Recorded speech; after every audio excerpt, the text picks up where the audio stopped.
जय हिंद। तो जानेंगे शोषण के बारे में। हम उस शोषण की बात नहीं कर रहे हैं जो अंग्रेज हमारे ऊपर शोषण करता था, शासन करता था और हमारे ऊपर शोषण करके हम पर अत्याचार करते थे। उस गुलामी की बात नहीं कर रहे। शोषण का मतलब यह है कि जब हम किसी चीज़ को किसी अन्य चीज़ में, जैसे कि द्रव में किसी गैस को घुलाया जाता है, चाहे किसी ठोस पर किसी द्रव को मिलाया जाता है, तो उसके अंदर वो घुल जाता है, चाहे उसके ऊपर चिपक जाता है, ये मायने नहीं रखता। इन सब चीज़ों के बारे में हम बतलाएंगे कि कैसे घुलता है, कैसे चिपक जाता है।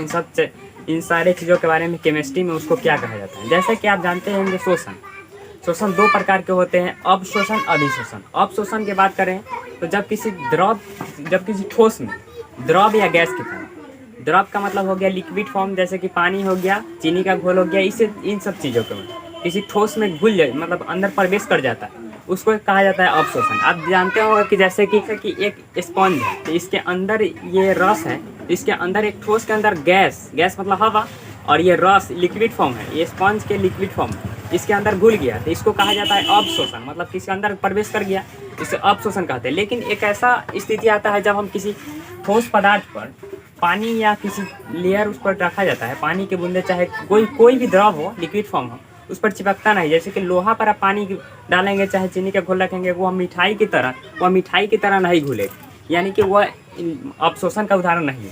उसको अधिशोषण में रखेंगे। तो अपशोषण की परिभाषा लिखना होगा तो हम ये चीज़ लिखेंगे, जब किसी ठोस पदार्थ में गैस या द्रव के कण घुस जाते हैं, प्रवेश कर जाते हैं, उसे कहा जाता है अपशोषण। और अब अधिशोषण की बात करें, शोषण का दो टाइप है, अपशोषण, अधिशोषण।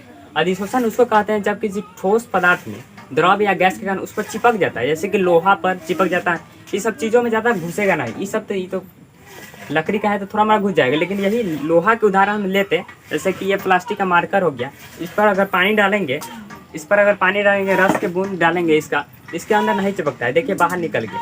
तो इसको हम अधिशोषण का उदाहरण कह सकते हैं। और ये स्पंज में अगर रस घुस गया है तो इसको अपशोषण का उदाहरण कह सकते हैं। तो इसको अपशोषण को छोड़ दिए, रस वाला घुस गया, ये वाला को छोड़ दिए। अधिशोषण के दो टाइप से बांटा गया, धनात्मक अधिशोषण और ऋणात्मक अधिशोषण।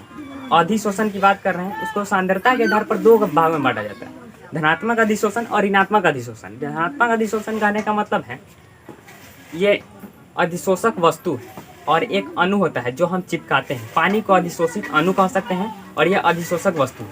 अगर इस पर पानी की मात्रा बहुत ज़्यादा है तो उसको कहेंगे धनात्मक अधिशोषण। अधिशोषक वस्तु पर अधिशोषित अणु की मात्रा अधिक हो जाती है तो उसे कहा जाता है धनात्मक अधिशोषण। अगर यही वस्तु है और इस पर आवश्यकता से कम, मतलब कि 1-2 बूंद पानी के बूंद, तो इसको कहा जाता है ऋणात्मक अधिशोषण। अब जाने, अगर इस पर कणों की संख्या अधिक हो जाती है तो धनात्मक, और इस पर कणों की संख्या कम हो जाती है उसे ऋणात्मक अधिशोषण कहते हैं। जैसे कि आप देखेंगे, हम किसी वस्तु पर अधिशोषक वस्तु, इसको अधिशोषक बोल सकते हैं, या चाहे वस्तु अधिशोषक, और ये जो कण चिपका है इसके ऊपर उसे अधिशोषित अणु कह सकते हैं। तो ये अणु की संख्या इससे ज़्यादा हो और ये कम हो तो इसके कहा जाता है ऋणात्मक। अगर एक मीट का टुकड़ा है, उस पर कुत्तों की संख्या बहुत ज़्यादा है तो उसे कहा जाता है धनात्मक अधिशोषण। अब मीट की संख्या बहुत सारा है, कुत्ता ये वो खाने वाला है, उसे ऋणात्मक अधिशोषण कहते हैं। तो हम जान गए कि जो भी वस्तु खाने वाला रहेगा, अणु की संख्या जितना कम रहेगी उसे ऋणात्मक, अणु की संख्या ज़्यादा रहेगी उसे धनात्मक अधिशोषण कहते हैं। अब देखेंगे, जैसे कि आप एक चीज़ बतलाइए, जैसे कि एक पेन है, उस पर हम 2 बूंद पानी डालें तो ये धनात्मक अधिशोषण है कि ऋणात्मक। तो आप ऑलरेडी जान चुके हैं कि इस पर कणों की संख्या, द्रव के कण की संख्या कम है, इसलिए ऋणात्मक मार दिए आंसर। और इस पर अगर कणों पर एक पूरा अधिशोषक वस्तु है और इस पर पानी डुबा दी तो इसकी संख्या कम गई, ये पानी बहुत सारा हो गया, पानी की संख्या, ऊपर के कणों की संख्या बहुत अधिक हो गई, उसको कहा जाता है धनात्मक अधिशोषण। आप जानेंगे इसमें बल होता है, रासायनिक बल और दुर्बल बल।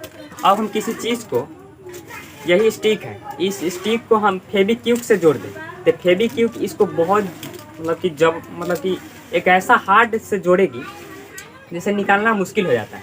तो जिसके निकालना बहुत ज़्यादा मुश्किल होता है उसे रासायनिक बल कहा जाता है। इसको 2 बल होता है, रासायनिक बल और भौतिक बल। तो फेविक्विक हम किसका उदाहरण कह सकते हैं? फेविक्विक 2 चीज़ को एकदम हार्ड क्वालिटी से जोड़ देगा।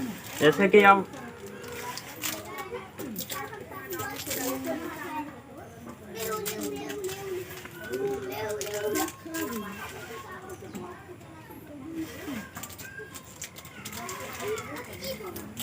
जैसे कि एक फेविक्विक है और इस फेविक्विक को ये दोनों सतहों में चिपकाना है। अगर फेविक्विक से चिपकाएंगे तो ये हार्ड चिपक जाएगा, जिसको उजाड़ना बहुत मुश्किल हो जाएगा। तो इस बल को कहा जाता है रासायनिक बल। दोनों के बीच में लगने वाले मजबूत बल को रासायनिक बल कहते हैं और इस दोनों के बीच में लगने वाले कमजोर बल को भौतिक बल कहते हैं। जैसे कि क्या है, इसको अगर चिपका करके इस दोनों में चिपकाएं तो इसमें उतना हार्ड नहीं चिपकेगा जितना फेविक्विक चिपक रहा है। इसके चिपकने से थोड़ा कम रहेगा, इसलिए इस चीज़ को चिपकाने की प्रक्रिया को कहा जाता है भौतिक बल। इस बल को भौतिक बल कहा जाता है और फेविक्विक जिस चीज़ का चिपकाएगा उसमें जो बल लगेगा उसे कहते हैं रासायनिक बल। ये दोनों बीच में लगेगा। अब हम जानते हैं इस चीज़ को कहा जाता है अधिशोषक वस्तु। इस पर जो चिपकाएंगे इस गुण को कहा जाता है अधिशोषित अणु। तो आज के लिए इतना ही, तब तक के लिए जय हिंद।